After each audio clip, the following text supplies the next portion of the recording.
Hello and good evening, everybody. It's me, Julian, and thank you for joining me for this live stream lecture. And today I would like to talk about a lesser known Źiźekian concept, which is that of the objective illusion. And this is a key concept for Źiźek that relates to the difference between what you might call materialism versus transcendentalism, but also to the Hegelian notions of the concrete or abstract, sorry, the Hegelian notions of abstract universality versus concrete universality. And by means of so doing, it's also a helpful concept for understanding Zizek's take on the Marxist notion or concept of the commodity fetish. And so, what I'd like to do in this short live stream lecture is give you a brief introduction to the concept of the objective illusion and also give you some examples along the way. But just a fair warning, this is going to be a relatively technical and abstract lecture. So it does presume some previous knowledge. If you're new to this channel, welcome. The goal of these sessions is to essentially dig a little bit deeper into Slavoj Źiźek's philosophical and theoretical work to really engage with some of the more difficult concepts and ideas that I think can sometimes be glossed over if you just see his popular work. And use that as an introduction to learn about Marx, Hegel, and of course, Lacanian psychoanalysis. Also, welcome to everybody who's joining us live from around the world. It gives me great pleasure to know that we are a, thriving online global community. I am still naive in a sense, in that I truly believe that the internet can be a place where we educate and enrich each other if we're willing to put in the work. So thank you to everybody who is here today. And a special thank you to our patrons who allow me to keep hosting these sessions in the first place. As a patron, you can access my ebook archives and also receive a new ebook that comes out every 3 months that corresponds to these lectures. So if you don't have the time to listen to all of the lectures, you can also read a condensed version of it in my ebook collection. That's on my Patreon. The link is www.julianphilosophy forward dash, was it? No, www.patreon.com/julianphilosophy. There you go. I'm very bad at plugs. I don't even know my own links half the time. Okay, let's simply begin. So today I want to talk about the objective illusion, which is a concept that Zizek fleshes out in his book, The Parallax View. And it's part of a really difficult passage about halfway through, in which he's relating the idea of what he calls radical materialism to the relationship between Hegel's concrete universality and the Marxist conception of the commodity fetish. So I thought I'd begin by actually giving you a definition of the objective illusion and then giving you a simple definition of what Zizek means by radical materialism. And this can be really helpful for our further arguments. So by objective illusion, Zizek means something abstract, which nonetheless, in its structural immediacy, takes on very real effects or consequences in the world. Take money, for example. Obviously, money is, strictly speaking, an abstraction. We have coins that serve as material markers of credit and debt and wealth, but money is an abstraction of sorts, and yet it has very real consequences in the world. In fact, it's people who have a lot of money who can pretend like money is just an abstract entity, whereas if you don't have a lot of money, it's a very real thing. You feel it very concretely. Of course, on the level of the commodity fetish, you could say the same thing. We all know that objects don't actually impart any kind of magical qualities associated with status or identity, and yet we nevertheless continue to treat them as if they do, precisely because in their structural immediacy, they reflect a social reality back onto us. This is the objective illusion. And there's a paradox of sorts here that is important to point out. We think of illusions and fantasies as being deeply subjective, right? Something is an illusion because it happens only to us. And yet the Lacanian Marxist idea that Źiźek is, and the argument that Źiźek is making here, is that illusions and fantasies are actually universal. They're actually structurally shaping our reality and how we access reality. This is Lacanian because the Lacanian idea is that fantasy is not the opposite of reality. Fantasy is how we access reality. Now I'd like to give you a brief definition of what Zizek calls radical materialism. So Zizek says this. He says, quote, "A truly radical materialism is by definition non-reductionist, i.e., it's not that everything is matter, it's that it imparts upon immaterial phenomena the specific positive non-being by which it appears as matter." Now, this is a complicated statement, but we can actually break it down according to the Lacanian theory of sexuality, surprisingly, which is to say it's not that everything is matter, it's that it is, quote, "there is nothing which is not matter." What's important here is that if you say that everything is matter, it becomes a reductionist statement that nevertheless requires a constitutive exception, namely the position from which this enunciation takes place. Everything is matter except the conception, the reason which posits that everything is matter.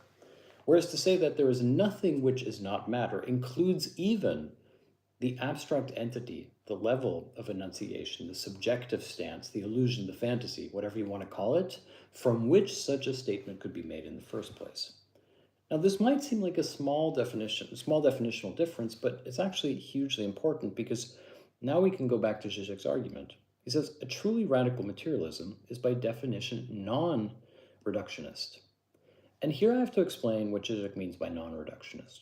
So, oftentimes, the way in which the difference between idealism and materialism is taught is to essentially say that materialism engages with the real world, with hard phenomena that you can hold in your hands, like this pencil. Whereas idealism is purely speculative, like it's about abstract concepts like the thing in itself, etc., essence. However, this distinction for Zizek is reductionist. In fact, it's not that idealism is about pie in the sky, illusionary concepts, and materialism is about hard reality. It's that it's the exact other way around. The properly radical materialist gesture is to say that it is precisely abstract or non-real entities, ideas, concepts, and notions that fill in our very real surroundings, the things that we know. To go back to the example of money, money is an abstraction, and yet an abstraction that is distinctly materialist in its identity and in its consequences. But I actually was thinking about another example that I came across recently that I thought was quite interesting. I was reading an interview with a neurologist, and he said that they'd found a specific part of the brain that lights up at the number 0. But here's what's really interesting. There are two parts of the brain that light up. One part of the brain lights up when it treats 0 as a quantity. In other words, as a lack of something, like I have $0 in my bank account. And then there's another part of the brain that lights up when you consider 0 as a quality. Like, for example, when you're doing mathematics or calculus and you add a 0. Hence, there's a difference between 0 as nothing and 0 as a constitutive nothing, what you might call the void, a constitutive exception of sorts. And of course, this is a radical innovation, even within human civilization. There was a time, there was an Italian town, I believe it was around the Renaissance, in which the number 0 was briefly banned because people realized that they could just add a 0 to their bank accounts, etc., and sort of magically seem to increase their wealth.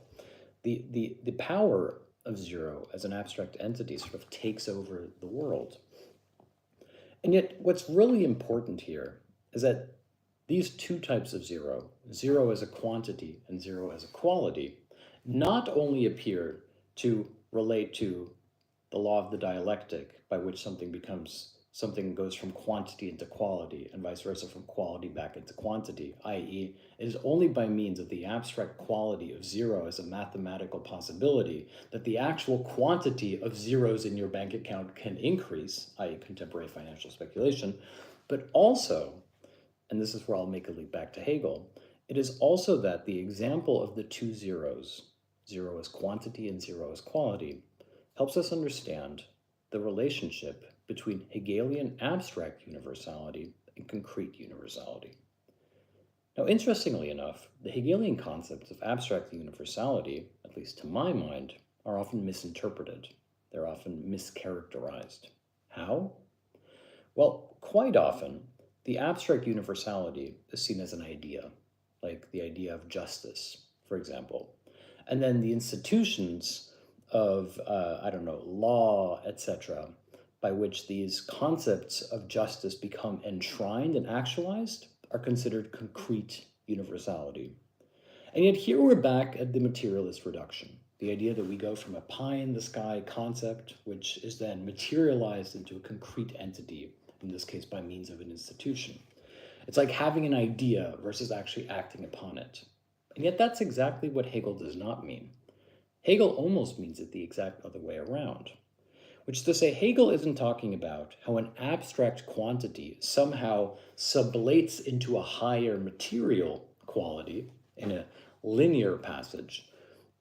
Instead, for Hegel, it's how the quantity only appears thus retroactively. Let me give you an example. Let's go back to the two zeros. We have zero as a quantity, lack of something, and then we have zero as a quality, namely zero as an abstract entity, as a mathematical entity. Here it is precisely the emergence of the abstract entity of zero, the mathematical quality of zero, that manifests as the concrete universality. Whereas it is the quantity of zero, the supposedly materialist lack of something, which remains deeply abstract, deeply tied to the abstraction of there being a lack of something. And so Hegel's argument about the transition from abstract universality to concrete universality is not about the linear transition or sublimation of a lower form into a higher one, but instead the exact opposite. It's that concrete universality takes place paradoxically by means of an abstract quality which nevertheless has concrete manifestations, i.e. material ones, in the world. And now we're back at Zizek's concept of the objective illusion. Remember, an objective illusion was something abstract which nevertheless in its structural immediacy takes on real significance in the world. Vice versa, it's precisely the abstract quantity of zero that takes on a concrete universality, which Zizek calls structural immediacy, in the world by means of structuring social relations through mathematical quantities, etc. So here we can see, and I apologize for this being very complicated. It is sort of simple once you break it down, but it is nevertheless complicated. Here we have, to go back to Zizek, what he calls a specific positive non-being. Zero as quality, instead of zero as quantity, has material consequences in the world that retroactively changes the very quantity of things in the world. Hence, a specific positive non-being by which the very concrete universality retroactively changes the nature of what was considered an abstract universal. Hence, once again, it's not a linear process. It is one by which retroactively the very a priori standpoint is eliminated. To give you an easier example, there's one that Zizek likes to use that I think is very intuitive. He talks about seduction. When you try to seduce someone, there's always that moment, that leap of faith, where you have to risk it all and essentially act in a way that appears transgressive, like leaning in for a kiss. And yet, if your seduction is successful, your partner will retroactively say, "You had me at hello. You never even had to seduce me."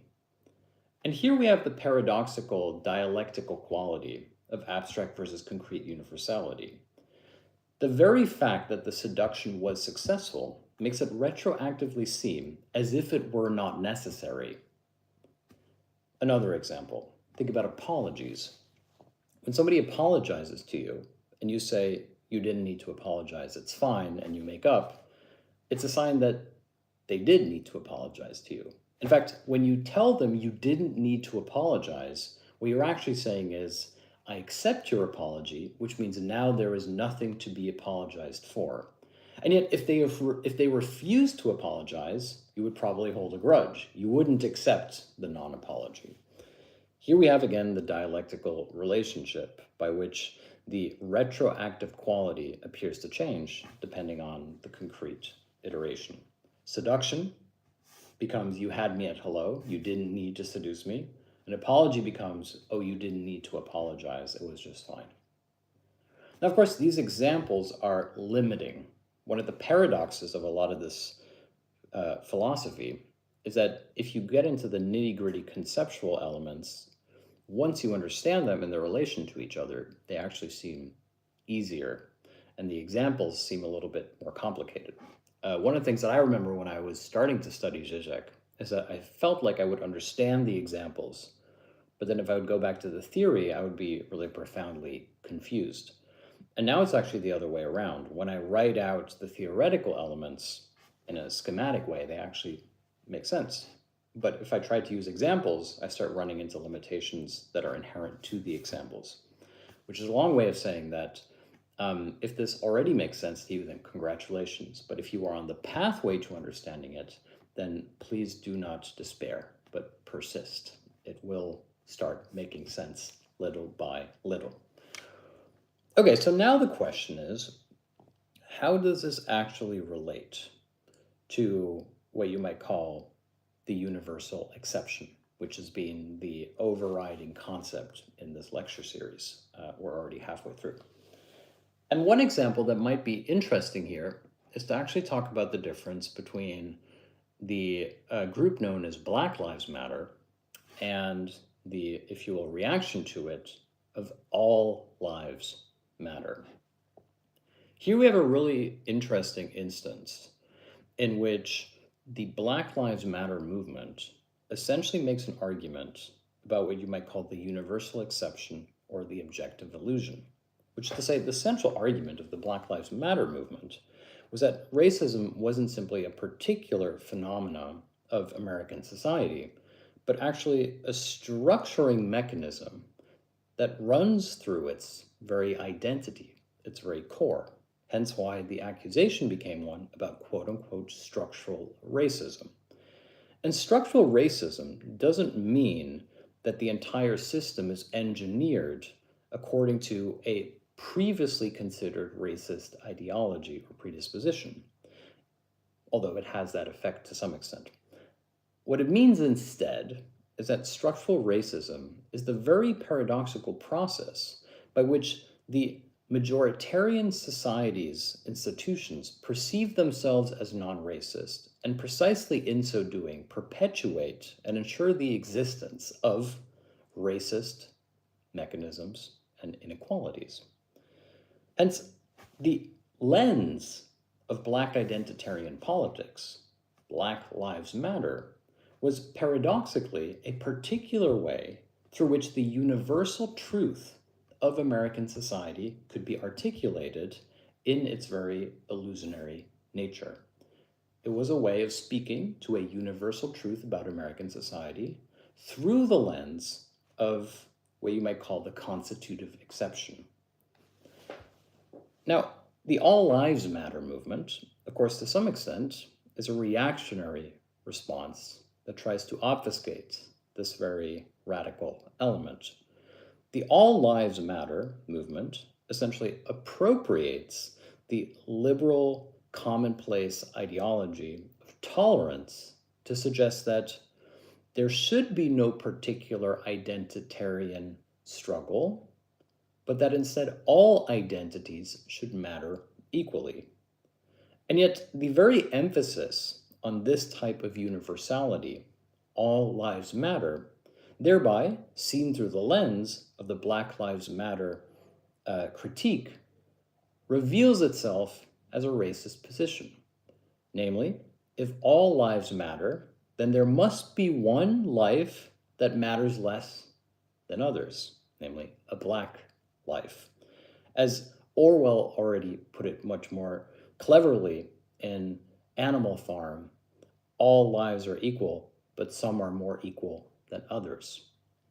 And here we have, once again, Rancière's concept of the part of no part.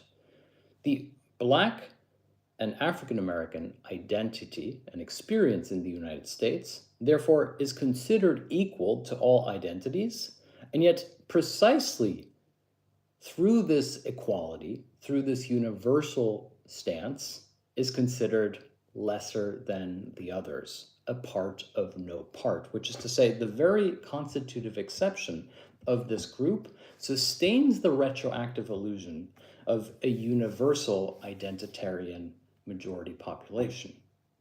Against this, the emancipatory potential of the Black Lives Matter movement was precisely not to fight for identitarian particular interests, but instead to show that the interests and, if you will, the inequalities and injustice committed against African Americans in the United States were in fact not the exception but the rule, and moreover, were in fact the very structural immediacy, to go back to Źiźek's objective illusion, that structures American society and the identity and conception of itself. Hence, Black Lives Matter is not a movement seeking mere representation. It's not merely about the creation of African American generational wealth or any other politically correct corporate version of inclusionary practices. Instead, it is a radical materialist movement in the precise sense that it points out that the universal identity, which is radically expressed in All Lives Matter, precisely is based upon the constitutive exception of a group that does not matter, namely Black lives. And here we have once again the relationship between the universal and the particular. And to go back to my previous lecture from last week, it's not that we have the particular versus the universal. It's that the particular is able to expose the non-immediacy of the universal, its non-existence, its illusionary nature, thereby positing that the truly universal character is precisely the struggle, not simply between particulars, but the struggle itself. As Lacan put it, the only universal is difference. And it is from the perspective of this excluded group, the part of no part, the voice of the voiceless, as it were, that we can see through the objective illusion and therefore change the very constitutive structural immediacy, i.e. the fantasy, by which reality itself can be changed. To put that somewhat more simply, the recipe for changing social reality is to change the fantasy. If one changes the fantasy, one can change the objective illusion.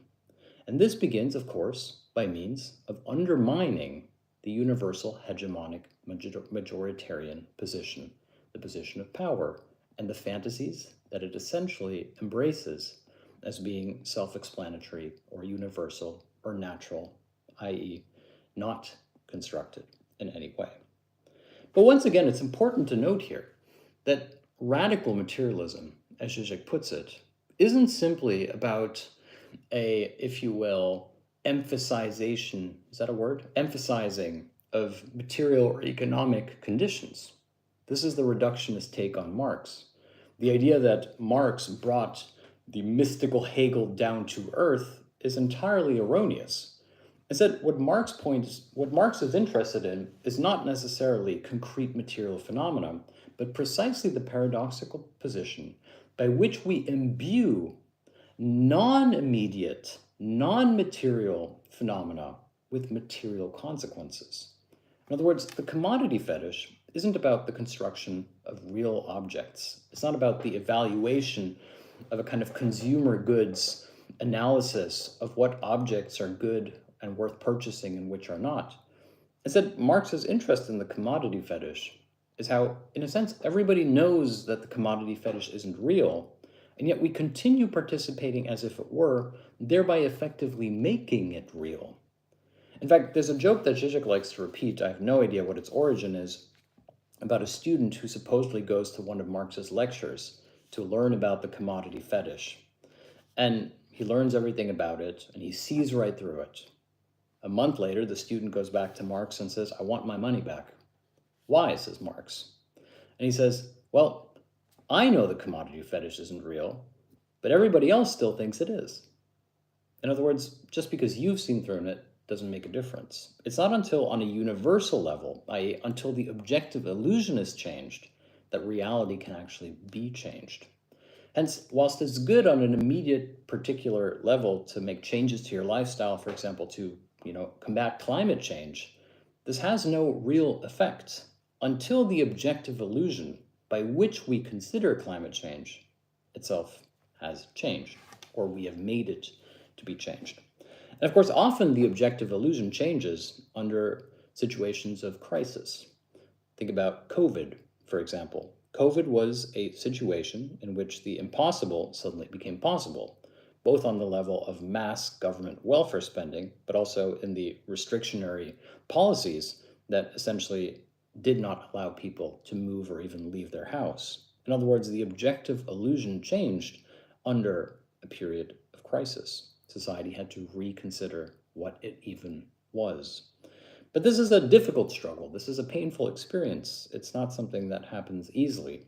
Hence, for Zizek, the critique of ideology isn't simply one does at home on the sofa. It's that the critique of ideology is something that understands the way in which the world order, to use a slightly loaded term, is constantly reinventing itself. The very idea that there's a linear trajectory of history is a kind of coping mechanism for the fact that it's a dialectical movement, by which things happen through not just paradoxical means, but by a constant redoubling upon itself, which we retroactively give the comforting name of history. Hence, Zizek's argument about the objective illusion is ultimately emancipatory, which is to say, his argument is that what appears as real, hard, material reality that cannot be surpassed or conceived of in any different way is itself something which can be changed. Not because it's fake or illusionary or not real, not because we can wake up from the illusion and enter into the truth, but precisely because it is illusionary, we can change the reality. Which is to say, if we change the fantasy that governs and structures our social immediacy, we can change our reality. And for Zizek, the critique of ideology isn't simply the idea of violently overthrowing the existing order so as to replace it with some new imminent social reality, but instead to work on the manner in which the fantasy changes the reality. How do we do that? Well, we do it by means of education. We do it by means of understanding and learning about people's lived experiences, figuring out ways to see and make clear to people that their realities are interconnected. And this is an ideological struggle, a struggle for hegemony, if you will, what Gramsci once called cultural hegemony, namely the way in which we conceive of reality becomes a battle for ideas. And these ideas, abstract entities, change the very concrete universality of our lived experience. Thank you so much for listening to this lecture. I apologize if it has seemed somewhat dense and very abstract at times, but my hope is that these ideas will encourage you to participate either in more of these lectures or to take up some reading yourself. You can either read my ebooks, which are introductions to Źiźek, Hegel, and Lacan. There's 12 of them available on Patreon right now, and a new one's coming out at the end of the month. Or you can pick up Zizek's book, The Parallax View, which is quite technical, but nonetheless very interesting. And of course, you can also pick up Marx or Hegel in the original texts. Whatever route you choose, I really hope that you will find it nourishing and enriching, and not just stimulating, but perhaps also emancipatory. Thank you so much for being here today. And for the patrons who are still around, I'm going to be hosting a bonus seminar slash podcast. I'm very bad at plugs in 5 minutes, where I can answer your questions. See you then.